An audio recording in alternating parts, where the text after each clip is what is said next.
This talk is the memory sinkhole, unleashing an x86 design flaw, allowing for universal privilege escalation, with our speaker, Christopher Domas. Thanks.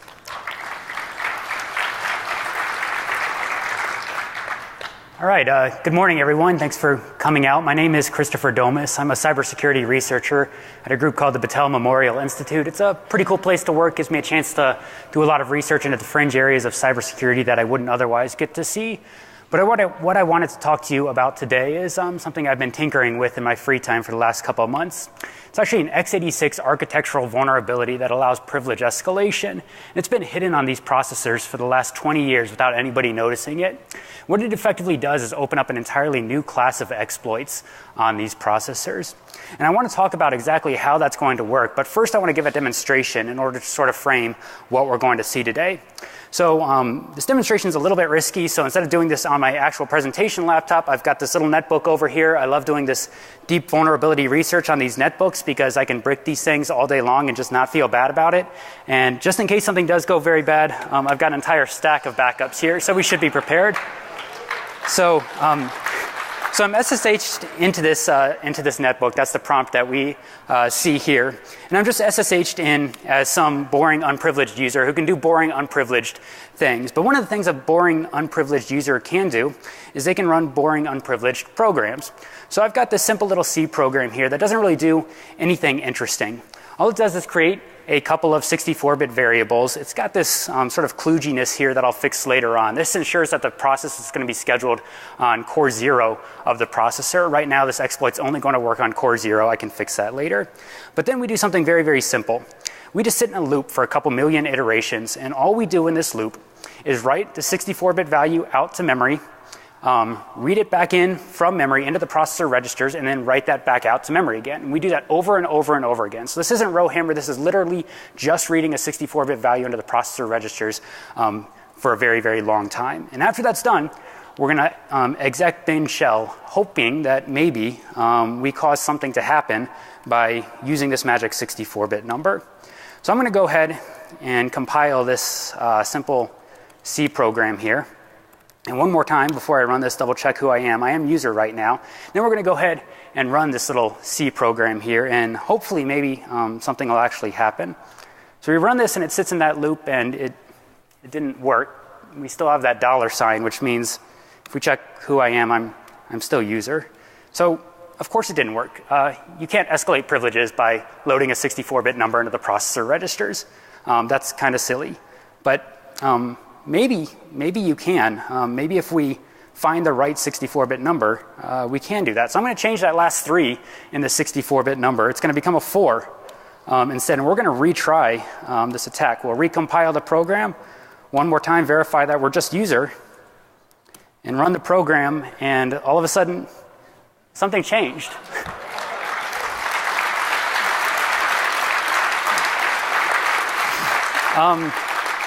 So we're going to spend the rest of the hour figuring out how this thing works. But I got to warn you, it's flashier than it actually seems. There is absolutely nothing special about that 64-bit value. If you run this exact same code on your computers, absolutely nothing will happen, exactly as you would expect. All that 64-bit number really was a signal to something running much, much deeper on the processor. It was something running so deep that our process couldn't see it. In fact, even the kernel running in ring 0 couldn't see the piece of code that just gave us that root access. In fact, you could tear this system apart to the last piece and do a forensic analysis on here and not be able to see the piece of code that just gave us that root access. So what we're really going to find out is exactly how to get something running so deeply on the processor that nothing else can see it there. What we're going to see today is an architectural solution for ring -2 privilege escalation. So in order to understand how this works, we need a little bit of background information on the x86 privilege model. So x86 divides privilege into different rings. So at the top is ring 3, where we really can't do anything useful. That's where all our userland code runs. Inside of ring 3, just doing boring, uninteresting things. We've got ring 2 and ring 1 below that. Nobody really uses those anymore. But ring 0 is where the real magic happens, where the kernel lives. That's where we can finally start doing some interesting things on the processor. And usually, if you want to do something really interesting in an exploit, you try to go from ring 3 down to ring 0. But it doesn't stop there. It goes much, much deeper than that. Over the course of evolution of the x86 processor, we sort of found out that some things are so important that ring 0 shouldn't have access to them. So we created additional levels of privilege deeper on the processor. So we invented this ring -1, which is more commonly known as simply the hypervisor. But as we found out eventually, some things are still so important that even the hypervisor shouldn't be able to access it. So we created another level on the processor, what we call ring -2, or system management mode. So system management mode started out simply enough. It was just, what if we have this mode of execution that's invisible to the operating system? Why would we want something like that? Well, originally, it was pretty simple. We just wanted to be able to do power management without the operating system having to worry about it. That was a simple goal for system management mode. But it evolved from there. Over the course of time, system management mode sort of became this dumping grounds for all these miscellaneous things that we didn't want the operating system to have to worry about. And then all of a sudden came a big one. We dumped platform security into system management mode. And why not? Platform security is really, really important. And ring 0 could be compromised. If we put platform security into ring -2, all of a sudden we don't have to worry about ring 0 compromises anymore. But this really opened up a whole Pandora's box for what system management mode can do. It's now in charge of an alarming number of very important things on the processor, like cryptographically authenticated variables, signature verifications, hardware locks, TPM communications. It controls a platform lockbox on that system, and it's actually the interface to the root of trust on the system, because system management mode alone can modify the very first instruction that the processor will ever execute when it turns on. So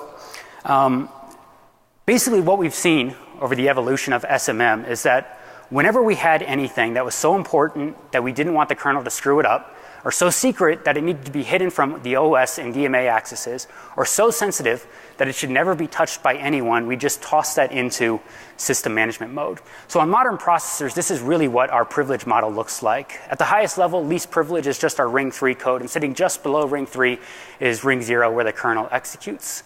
But much deeper than ring 0 is the hypervisor, and there's a chasm that separates the hypervisor from system management mode and ring -2. So ultimately, ring -2 is what's really in control of the processor. So if you think that you own a system when you get down to ring 0, you're really not even close, because there are layers and layers of separation between ring 0 and the actual processors. On modern systems, ring 0 is simply not in control. Ring -2 is what controls the hardware, the firmware, and all the most critical security checks. So if we want to do something interesting, we need to find a way to get deeper than ring 0.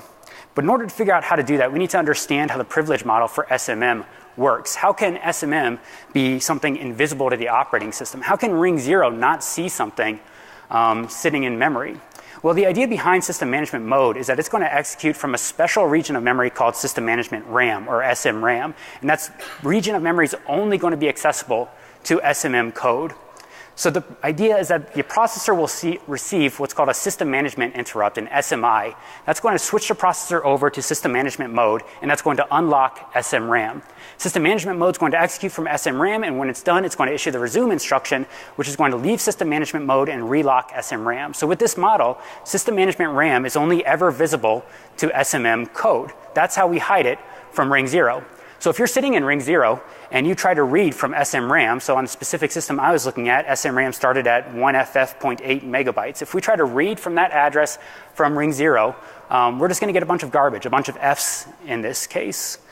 We can't actually see what's there. But how does that work? How is it possible that ring 0 can't see memory that's physically on the system?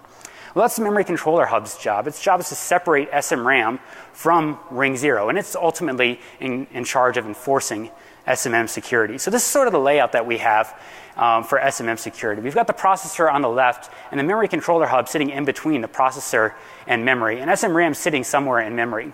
So if we're in SMM and we try to read from a memory address inside of SMRAM, the memory controller hub looks at that address, sees that it's in SMRAM, it looks at what mode we're in, it sees that we're in SMM, so it allows us to access that memory. It returns to us some real values. On the other hand, if we were in ring 0 and we tried to issue that exact same instruction, that address goes over to the memory controller hub. The memory controller hub says, no, you're not in SMM. You can't access this memory. Here's a bunch of Fs instead. So that's sort of how SMM security is designed, but who's to say we can't modify the memory controller hub? Why can't we just go around this? I mean, we're ring 0 code after all. We should be able to set this stuff up. Turns out that there are layers and layers of protections built around SMRAM to keep us from ever seeing what's inside of that memory, from ever modifying system management mode code. So we've got ways to configure CSEG, HSEG, TSEG, the different regions of SMRAM. We've got ways to lock SMRAM down. We've got ways to lock the locks down. We've got ways to enforce cache coherency on the processor. We've got ways of preventing remapping the memory controller hub configuration. We have locks and locks and locks and locks and locks on this processor, keeping us out of system management RAM. And this thing is better protected than ring 0 is, and it is a daunting task to try to get past all of these things. So a lot of these locks, well, some of these locks are on the processor itself, but most of these locks exist in the memory controller hub. So as far as how we can get around these things, there's a lot of really, really cool research going on right now and how to circumvent these protections in order to dive into ring -2 code.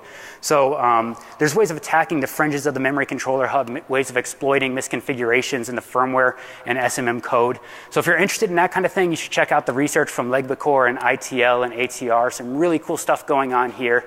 I want to present something a little bit different because there is a way to simultaneously circumvent every single one of these protections, and it's built into the architecture itself. In order to understand how that works, we need to step back in time and look at something completely unrelated to system management mode. A while back, some 20 years ago, we had something called the local APIC. So the local APIC in the x86 architecture is in charge of receiving interrupt events from things happening on that system and sending those over to the processor. And it used to be that the local APIC was a physically separate chip on the chipset, and it sent things over to the processor. But that was sort of an inefficient design. So 20-some years ago, Intel moved the local APIC onto the processor itself. It moved the local APIC into the actual silicon that the processor was using. And that had a lot of benefits. It's way more efficient and cheaper to manufacture things this way. And it also opened up a unique opportunity. We no longer have to use I/O instructions to communicate with the local APIC. We can now use MMIO, memory mapped I/O, for communicating with the local APIC, which means we can configure and communicate with the APIC way, way faster than we ever would have been able to before. So with the P5 generation of microarchitectures, Intel reserved this region of memory, this 4 kilobyte region starting at FEE megabytes. And they said whenever you try to access this region of memory, instead of being sent out of the processor, that memory address is going to be accepted by the local APIC. And you're going to be accessing the APIC registers instead. So for example, let's say you wanted to quickly access APIC register 280. What you would really do is issue what looks like a memory read instruction, accessing 280 offset from FEE megabytes. You'd move that into one of your registers. So the APIC is going to catch that memory access and then give you back one of its own registers. This caused a problem for Intel. Intel doesn't like to break things when they release a new processor, and that makes sense. But this broke something, this model. Namely, there were some old legacy systems that were already using that memory range for something else. If they then drop in one of these new processors that expects that memory range to go to the APIC, that's going to break things. So they could have fixed their stuff, but instead Intel decided to fix their processors instead. So with the P6 generation of microarchitectures, they changed things a little bit. So if you dig out the 1997 version of the Intel Software Developer Manual, you'll find this blurb buried in there. The P6 family of processors permit the starting address of the APIC registers to be relocated from FEE megabytes to another physical address. This extension of the APIC architecture is provided to help resolve conflicts with the memory maps of existing systems. So that's really, so this is how that's going to work. In its default configuration, the APIC accepts accesses within this memory range. So if we were to issue a memory request within that memory range, the APIC is going to catch that first, and it's going to give us back one of its registers, in this case, register 280. On the other hand, if we tried to access something just 1 megabyte below that, that looks similar, that's not in the APIC range. The APIC is going to look at that and be like, well, that's not in my range, so it's going to send that out on the system bus, and you're actually going to fetch RAM from memory instead. But with this new addition to the P6 generation of microarchitectures, they let us move where the APIC is. So we can issue a couple of assembly instructions and a write MSR instruction in order to change where the APIC window is located. So now I just moved the APIC so that it's located at FED megabytes instead of FEE megabytes. If I issue those same exact two instructions, now FEE goes out onto the system bus and fetches from RAM, and FED is accepted by the APIC so that we access an APIC register. So seems trivial. It's a vestigial feature to fix some things that occurred a long time ago. It's largely been forgotten. Nobody really uses this anymore. In fact, the software manuals almost universally assume that the APICs are located at FEE megabytes. It's really just a forgotten patch to fix a forgotten problem on some tiny number of legacy systems some 20 years ago. But incidentally, this opens up an incredible vulnerability on an entirely unrelated piece of the processor today. So we can actually use this relocatable APIC feature from 20 years ago to attack modern system management mode code. And here's how we would do that. If we look at the standard configuration for the processor, if we're sitting in ring 0 and we try to read something out of SMRAM, that address is going to be sent out to the memory controller hub. And the memory controller hub is going to say, you're not an SMM, you can't access SMRAM. It's going to give us back a bunch of Fs. Can't do anything. On the other hand, if we did that exact same thing from SMM, that address is going to be sent out to the memory controller hub. It's going to allow us to access SMRAM. It's going to give us back an actual value in that situation. But what if we're in ring 0 code and we move the APIC? We put the APIC so that it overlaps the SMRAM region instead. All of a sudden, we've changed the view of our memory. So from ring 0, we issue that exact same instruction that we just tried to issue, where before we got back a bunch of Fs. Now that address never makes it out of the processor. The APIC accepts that address now, and it gives us back one of its registers instead. That's not really interesting. It doesn't matter if we can modify our view of memory in ring 0. The interesting part is this allows us to modify SMM's view of memory. So now if SMM tries to fetch a value from SMRAM, instead of getting what it actually expected to see, the APIC's going to grab that memory access and give us back a register instead. So the MCH in this situation never actually received the memory request, meaning that the primary enforcer of ring -2 security has just been removed from the picture. So through this legacy APIC-based feature, ring 0 can manipulate the APIC MMIO range and intercept ring -2 accesses to SMRAM. So how could we actually use this to attack ring -2 from ring 0 and try to infiltrate this most privileged realm of execution on the processor? Well, the concept is that SMRAM sort of acts as a safe haven for SMM code. It's where SMM lives. It's in SMRAM. And as long as SMM code stays inside of SMRAM, we can never see it from ring 0. We can't touch it. We can't modify it in any way. But if we could get SMM to step outside of its hiding spot, if we could get it to leave SMRAM and go into normal memory, then we could hijack its execution and gain SMM privileges for ourselves. So the first version of this attack is really pretty straightforward. The idea is to move the APIC over SMRAM, let the system switch over to system management mode. It's going to fault because it's reading a bunch of data that it didn't expect to have there. And when it faults, it's going to try to figure out how to handle that exception. It's going to look up an exception handler in the interrupt descriptor table, and that handler is under our control. Our handler is then going to execute with SMM context. So pretty simple idea for an attack. Unfortunately, it fails. There's an undocumented security feature on these processors. When this processor switches over to system management mode, it zeroes out the IDTR limit field, effectively disabling interrupt handling. When that happens, if you trigger an exception in system management mode, the system does what we call triple faulting. It's essentially a reset of the system. So if we try this attack from ring 0, we can triple fault the system in system management mode, but what good does it do us to simply reset the system from ring 0? We could have done that anyways. So we've got to find a much more elaborate version of this attack. So here's what we're going to do instead. We're going to overlay that APIC MMIO range at the SMI entry point. So when the system first switches over to system management mode, the very first thing it tries to execute, we're going to put the APIC right over that location. Then we're going to load up our APIC with a payload that we want the processor to be executing inside of system management mode. We're going to trigger an SMI, a system management interrupt, to switch the system over to system management mode, and that's going to allow us to hijack execution when SMM begins executing our payload directly out of the APIC. So that looks something like this. In a normal situation, when the processor receives a system management interrupt, it tries to fetch the first SMI or system management mode instruction from a fixed address. It sends that address out to the MCH. The MCH retrieves that instruction from SMRAM, gives it back to the processor to execute. Simple enough. But if in ring 0, we decided to move the APIC range so that it exactly overlapped the SMI entry point, we've all of a sudden taken control of which instructions the processor is going to be fetching when it switches to system management mode. So from ring 0, then, we can trigger an SMI by writing to the B2 ports, which is going to transition the processor to system management mode. Only now, when it tries to fetch the first SMM instruction, it's going to fetch it out of the APIC registers instead of out of SMRAM. So APIC is going to return one of its registers, and the processor is going to try to execute that as if it was an instruction. So if we could store shellcode in the APIC registers, then we could gain control of the processor within SMM. It turns out to be really, really hard to do. The challenge is that the APIC registers have to be 4K aligned, meaning that we have no real leeway in how we place this APIC memory window. We have to put it exactly at the SMI entry point. We've got 4096 bytes available inside of the APIC that we can use for our shellcode. Unfortunately for us, only those bytes are actually writable, and only a few bits of each of those bytes are writable. That's not a lot of control over this shellcode. Complicating matters, this is actually an invalid instruction. So the SMM is going to begin executing these registers from the top, but when it hits this invalid instruction, that's what we call triple faulting. It's going to reset the system. Our attack's over at that point. We have control over exactly 17 bits before that happens.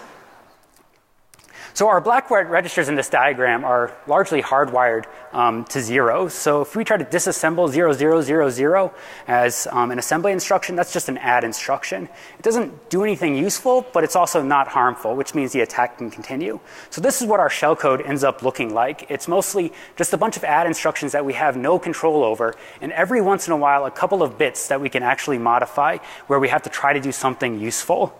Unfortunately, eventually we're going to hit this region where we can't change it, and that's not a valid instruction. It's going to trigger a fault and reset the system. We need to make something useful happen before that occurs. So these are the exact APIC registers we have control over in this region. And when I say control, I mean that word very loosely, because some of these registers we can't actually directly write to. They're actually pulled from other things on the processor and on the system. So getting those registers set to the right value involves setting the system up to a very specific state just so that those are read as the instruction that we want them to be. Turns out this is pretty hard to work with. If you tinker with these registers for a really, really long time, try to make them into something useful, what you're eventually going to find is that the best instructions you can possibly get into these registers do nothing. But the bad instructions, the ones you don't want to use, crash the system. So you end up wasting most of your 17 bits just trying to keep the system alive, trying to keep it from resetting when it's executing out of the APIC. But if you do that just right, you can get it to not crash by the time it hits your last byte. So that last byte is our last chance. That's the spurious interrupt vector register inside of the APIC. If you look up the documentation on this, it'll tell you that the low nibble, bits 0 through 3, are hardwired to 1. The high nibble is actually writable. That means if we're trying to pick an instruction to place into that register, it's got to end in Fs. That gives us 4 bits left to try to take control of the most privileged mode of execution on the processor. So we need to figure out what instruction could we possibly put into the spurious interrupt vector to make this thing do something useful before the system crashes. If you consult an opcode map, our choices are pretty slim. We've got prefix bytes that don't do anything, some ways of modifying the stack, a bunch of instructions that shouldn't even exist in this architecture. None of these do anything for us. But all of a sudden, right about when we're out of possible opcodes to place into that register, we hit a small miracle, an IRET instruction. That's a return from interrupt routine. And IRET's going to pop a return value off the top of the stack and jump to that address. That'll give us a way to escape this horrible APIC and jump to some code that we actually have reasonable control over. So by placing an IRET instruction into that spurious interrupt vector register and then configuring the stack to support this IRET instruction, we could then remap the APIC, trigger an SMI, and take control of the processor. So this is what our APIC payload attack looks like. We set up that IRET instruction, set up a stack, set up a payload to jump to, remap the APIC, and then trigger an SMI. This is really, really cool. I was really excited to find this, so I launched that payload out of processor, and it doesn't work. That was depressing. I spent 40 hours debugging this thing, trying to figure out why it doesn't work. And it turns out that instruction fetches actually bypass the APIC window. That's not the kind of thing they document. Nobody was ever supposed to try to execute code out of the APIC registers. It turns out only data fetches actually hit that window. This attack is useless at this point. It just got a whole lot harder. So I was kind of despairing at this point. This was a real vulnerability. I could influence the view of SMRAM, but it doesn't do us any good if we can't actually take control of the system. But I tried to reason about it and started thinking, well, we can't execute from the APIC. We don't have control of the instructions. We're going to have to take control of SMM through data accesses alone. And suddenly that started to sound like something rather familiar. There's other common situations where we don't have control over instructions, but we do have control over data, and we try to get the system to do something useful. So maybe we could do something like APIC wrapping in order to circumvent this execution limitations. We can sort of do that, but it turns out to be way more difficult than I imagined. Because if we fault the system resets, the attack is over. SMRAM's invisible. We can't even see the thing we're trying to attack. 99.5% of the APIC bits are hardwired to 0. We have no control over the data that we're using in this attack. And the APIC has to be 4K aligned, and it's 4K large. That makes it really unwieldy. So this is more like blind wrapping with this enormous unwieldy payload of zeros. But if we're open-minded, we can maybe make this work. So that's the memory sinkhole attack that we're going to see. Essentially, from ring 0, by moving that APIC, we can sinkhole a single page of ring -2 memory. So that reads from that memory return 0 because most of those registers are wired to 0, and writes are completely lost. Since those registers are hardwired, any writes are simply discarded. So that's the sinkhole effect for this SMM attack. The challenge then is, how do we attack code when our only control is the ability to disable a page of memory? That's not a whole lot of control, but if we use our imagination, maybe we can find some ways to do this. But our ultimate goal needs to be to cover as many systems as we possibly can. So in order to do that, we need to understand a little bit about where SMM code comes from. SMM code is actually installed by your system firmware. So if we want to make a very broad attack, we need to understand the firmware ecosystem a little bit. So firmware starts with Intel. Intel writes what they call the EFI template code. It's sort of a skeleton firmware for other people to adapt from. And they give that template code to the independent BIOS vendors, the IBVs. The IBVs add their own modifications to the template code and sell it to the OEMs, things like HP and Dell. They add their own modifications to the template code and then adapt it for each of the individual models of computers that they sell. So you end up with really diverse system management mode code by the time you get down to the individual systems.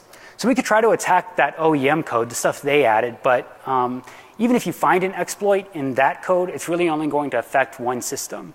If we attack the code that the IBVs wrote, we'd do a little bit better, but if we really want a universal attack, we have to go after that template code that everybody is using. It's hard to attack, but one exploit will allow you to attack almost any system out there. So it just so happens that the EFI template code is actually responsible for the SMM entry points. And that's what that entry point looks like. This is a little bit hard to decipher if you're not familiar with the SMM execution environment. But this is the entry point for SMM on nearly every modern system because it comes from that template code. So execution in SMM starts in what we colloquially called unreal mode. And it's executing from high memory, which, as it turns out, is a really complicated environment to try to write code for. So the very first thing that this SMM handler tries to do is it tries to set up some kind of reasonable execution environment for the rest of the SMM code. And it's going to do that by building up segment descriptors, transitioning the processor to protected mode, and then transitioning the processor to long mode. And the pieces of this that are really important for that process are these little pieces right here. So with a little work, we can reverse engineer this and understand exactly how it's operating. The very first thing this SMM code is going to try to do is it's going to try to set up a GDT descriptor. That's a global descriptor table, which is basically going to define the memory mappings to use in the rest of SMM. So the first thing it does for setting up this GDT descriptor is it reads the size of the GDT out of memory and stores that into the descriptor. Then it reads the location of the GDT out of memory and stores that into the descriptor. It's going to use a little self-modifying code here. We've got an upcoming far jump. That far jump is going to transition us from 16-bit protected mode to 32-bit protected mode. It's going to use self-modifying code to write out a selector into this far jump. Writes out selector 10 for that. And then some more self-modifying code to write out the offset that it's going to jump to for this far jump. Finally, we hit this far jump. What the far jump does is it looks at the global descriptor table, looks up its location in memory, and then accesses that global descriptor table. It then moves to offset 10 in the global descriptor table to figure out which segment of memory it's about to be jumping to. So segment 2 happens to be at offset 10 inside of this table. It fetches information about that segment, and then jumps to this offset within that segment. So that's how execution is supposed to work. And if we look at that code in a little bit more depth, what you're going to find is that all of that information that it loaded out of memory is being read from one large structure called the DSC structure. The template SMM handler uses this single structure for storing all of its most critical environment information, things like the global descriptor table information, the segment selector information, the memory mappings that it's going to use inside of system management mode are all stored inside of this one structure. So sinkhole this structure that has all the most important information for SMM would be devastating for the processor. So I figured, let's see what happens when we do that. So from ring 0, we try to sinkhole that DSC structure by moving the APIC over its location and then triggering an SMI to transition the system to system management mode.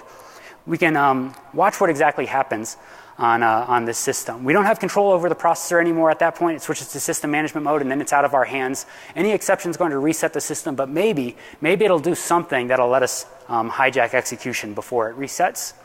So these are the pieces of memory out of that same region that we just looked at.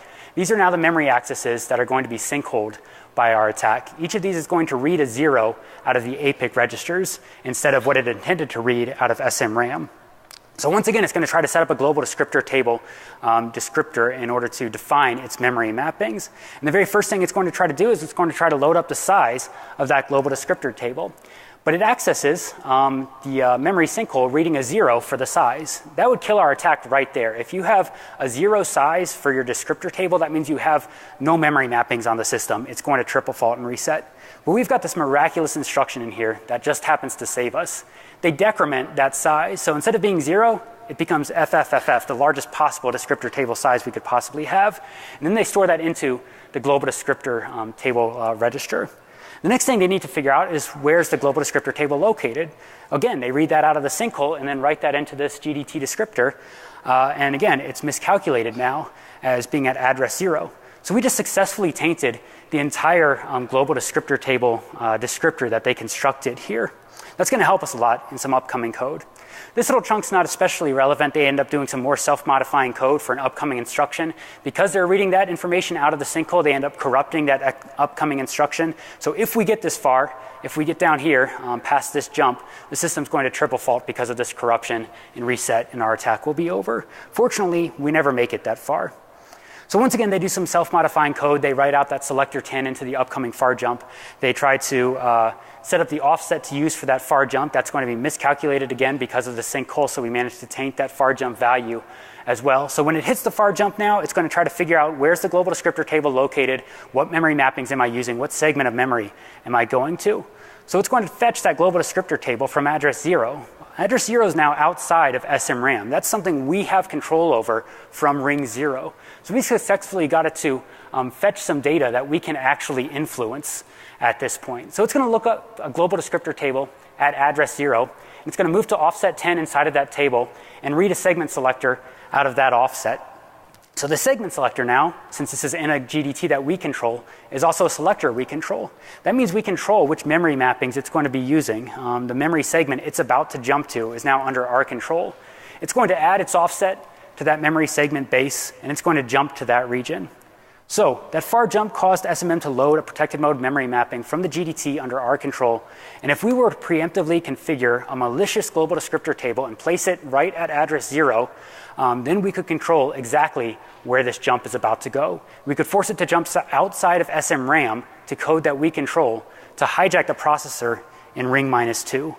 So this is what our payload looks like in this situation. And it seems a little bit complex, but after pre-processing, it boils down to just these instructions.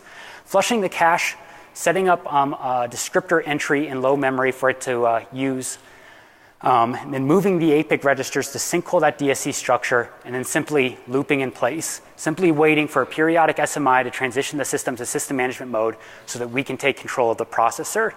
When we do that, we fire it at the processor, we wait, and it works this time around. So I was extremely ecstatic to see that this thing worked, because with 8 lines of code, we now just successfully exploited a huge number of features on this processor. We exploit hardware remappings, descriptor cache configurations, instruction and data cache properties. The processor is going to go through 4 execution modes and 4 different memory models before it actually hits that far jump that we tainted and jumps to code under our control, so that we can successfully infiltrate the most privileged mode of execution on the x86 processor. And the coolest thing about this whole thing is that template SMI handler had no vulnerability in it. There was absolutely nothing wrong with that code. We managed to attack it through this flaw in the x86 architecture. And like I mentioned earlier, this opens up an entirely new class of exploits against ring -2. We can start looking for other things that we could apply the sinkhole against. So for example, this is the firmware that I pulled off of the MacBook that I've got up here for this demonstration. This is how the Mac handles interrupts in system management mode. They have this table of function pointers over here. Then they're going to use this call instruction to call into one of these function pointers. If we were to sinkhole this table of function pointers, that call instruction is going to fetch a 0 as the address that it's supposed to branch to, forcing SMM to jump outside of SMRAM to where we can hijack it. Alternatively, the SMM stack is another fantastic place to apply the sinkhole. All SMM code is going to try to set up a stack to use when it's executing inside of system management mode. So if we were to apply the sinkhole over the stack, then every call instruction inside of SMM is going to try to push a return address onto the stack. That return address is going to get consumed by the sinkhole and just completely lost. But when it issues a return instruction, it's going to try to pop a return address off of the stack. It's going to read a 0 out of the sinkhole and branch to address 0 under our control. So there are just a tremendous number of things we can apply this to. It's really whatever you can imagine. So the question then is, what do we actually do with this capability? Okay, we've got ring -2 control. How do we use that? Well, we can unlock hardware that wasn't available to us in ring 0. We can disable the cryptographic checks on the system. We could brick the system if we wanted to. Since system management mode is in charge of thermal regulation on many systems, we could just halt and catch fire.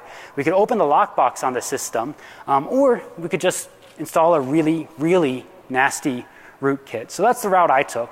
The normal demonstration for when you gain system management mode access on a system is to simply brick the system. And it's a really cool demonstration, but it's not necessarily the most practical attack. I thought it'd be way, way more interesting to actually install a system management mode rootkit using the memory sinkhole attack. So that's what we do here. We deploy this rootkit through the memory sinkhole. Once the rootkit has control in system management mode, that means it can preempt the hypervisor. It can periodically intercept ring 0 code. It can filter ring 0 I/O accesses. It can modify any memory on that system. It can escalate process privilege levels. And it can do all of this completely invisible to the operating system, to ring 0, to antivirus technology, and to the hypervisor. Our rootkit at this point, once it's placed in SMRAM, is entirely undetectable on that system. So for this demonstration, I hacked together some code created by this guy, Crash, who made a really, really cool, robust SMM rootkit. So I adapted some of his code for this demonstration. What we do is we signal that rootkit via some magic 64-bit number in user land. When the SMM rootkit sees that magic 64-bit number, it knows that some process is secretly requesting to be escalated in its privileges. So the SMM rootkit then parses that process's page tables, locates the process credentials, and gives it root access to the system. So if we revisit the attack that we illustrated early on, the way this really worked, so we have this attack driver code. The attack driver is what's in charge of using the memory sinkhole exploit in order to actually install a rootkit onto the processor. So the attack driver is actually not too complex. It simply installs a hook into low memory. That's what SMM is accidentally going to branch to. Copies the actual rootkit that we want to use into memory for later reference. And then it has some inline assembly here to actually apply the sinkhole attack. So in this specific situation, I was tinkering with using the sinkhole attack against the SMM stack. So we sinkhole their stack, forcing them to branch to address 0, where our hook will take control and install the rootkit into system management RAM. Our rootkit itself, like I said, adapted from Crash's source code. Also not especially complicated. All it's going to be doing is reading a couple of register values out of what's called the state save map. Basically, it's going to look at what process it interrupted. And if it sees these magic 64-bit values in those registers, then it knows that a process is secretly requesting privilege escalation. So it calls the privilege escalation function for that process. The privilege escalation function parses that process's page tables locates its credentials, and assigns it root privileges here. So going back to the actual escalation attack, when we run the escalation attack, all it's really doing is loading those couple of 32-bit values into the registers to signal to the rootkit running on the system now. If we remember to actually install the rootkit. So when we run the sinkhole script, it'll use that driver to install our rootkit into system management mode where it can no longer be seen. So that now, when we run our escalate process, we surreptitiously gain access to root. So the impact of this is fairly large. We simultaneously just circumvented every single ring -2 protection in place on this processor. And the mitigations don't look great. Could we do a firmware update to fix this kind of thing? Maybe move the APIC back to the proper location inside of the system management mode code. You can try that. The problem is by the time you're able to do that, you have probably already been sinkholed by the attack. So it doesn't really work very well. Could you do a microcode update? Probably not. This is too deeply ingrained in the processor. It's not something you can easily reconfigure. Really, this is unpatchable. The only real mitigation to this attack is to build new processors. Unfortunately for me, that's exactly what Intel did. Somebody at Intel discovered this shortly before I did, and this problem is fixed on their latest generations of processors. So starting with Sandy Bridge and Atom 2013 processors, what they have are some undocumented internal checks against what are called the system management range registers when you try to relocate the APIC. And if you try to put the APIC over SMRAM, they're going to block that from happening. The good news from an attacker's perspective is that still requires the SMRRs to be properly configured, which an alarming number of systems are still not doing.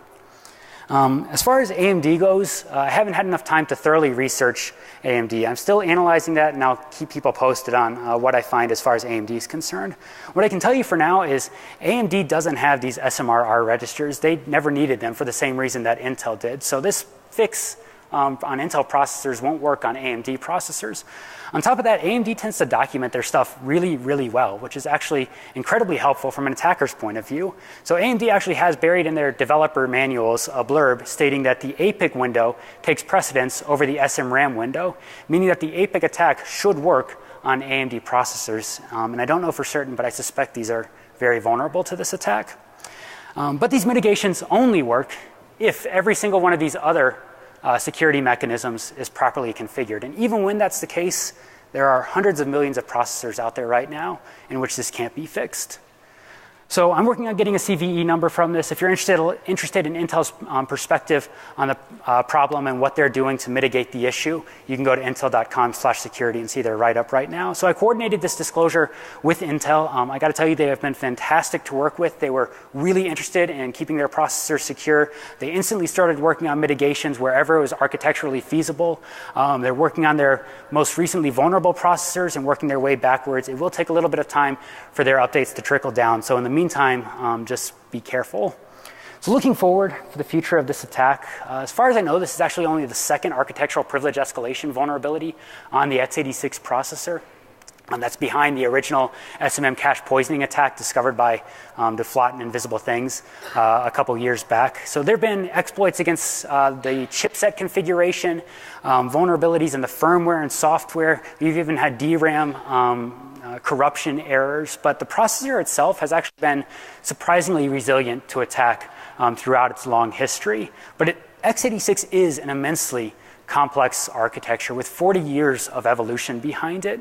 So I think what we're going to keep on finding is that there are a multitude of pieces that are individually secure but maybe collectively vulnerable, as was this case where the SMM was secure, the APIC was secure, but when you combine those two things, it introduced an interesting vulnerability. So I really think we're just beginning to scratch the surface in terms of these style of attacks. So a lot of people went into helping this work either directly or indirectly. So I wanted to make sure to acknowledge my coworker, Scott Lee, a bunch of fantastic researchers in this field, the teams at Intel and Crash who created that SMM rootkit, which I was able to deploy with this attack.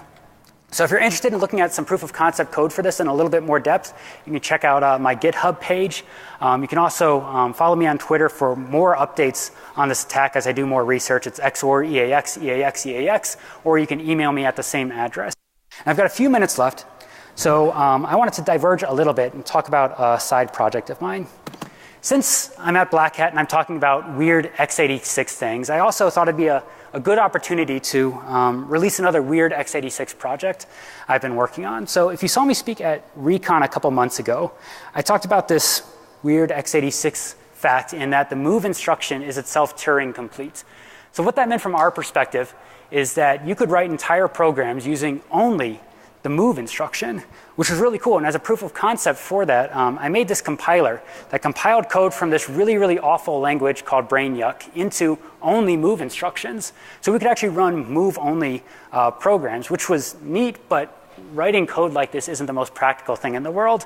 So I promised an alteration to that compiler. So today, in the next hour, if you check out the GitHub page, I'll post what I think is the world's first single instruction C compiler.